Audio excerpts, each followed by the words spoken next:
আজকের আপনাদেরকে জানাবো যে দেবগুরু বৃহস্পতি খুব তাড়াতাড়ি এক রাশি থেকে আরেকটি রাশিতে সঞ্চার করছেন।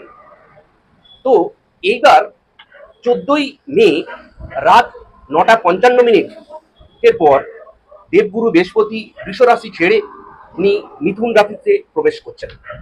এখন মিথুন রাশিতে যখন বৃহস্পতি প্রবেশ করবেন তখন সব রাশিরই কিছু না কিছু পরিবর্তন হবে, ভালো খারাপ সেটা বিচার হবে দশা এবং দিশা আপনার কিরকম চলছে তার উপর বেশ করে।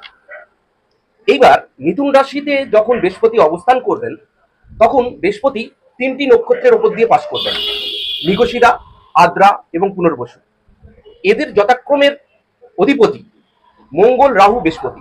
অর্থাৎ মৃগশিরার যিনি অধিপতি তিনি হচ্ছেন মঙ্গল গ্রহ, আদ্রার যিনি অধিপতি তিনি হচ্ছেন রাহু, পুনর্বসু যে অধিপতি তিনি হচ্ছেন দেবগুরু বৃহস্পতি। তাহলে এই যে বৃহস্পতির মিথুন রাশিতে আসার ফলে কোন কোন রাশিগুলি সব থেকে বেশি উপকৃত হবে? 5টি রাশি সব থেকে বেশি উপকৃত হবে: বৃষ, সিংহ, ধনু, তুলা এবং কুম্ভ। এই 5 রাশির ক্ষেত্রে ম্যাসিভ কিছু পরিবর্তন আপনারা লক্ষ্য করবেন। সেই পরিবর্তনটা কার কিরকম হবে সেটা আমি পরবর্তী ভিডিওতে আলোচনা করব। তার মধ্যে তুলা এবং কুম্ভ এই দুটো রাশির ক্ষেত্রে সব থেকে ভালো পরিবর্তন আপনারা লক্ষ্য করবেন যদি আপনাদের দশাকাল এবং দিশা যদি ঠিকঠাক থাকে।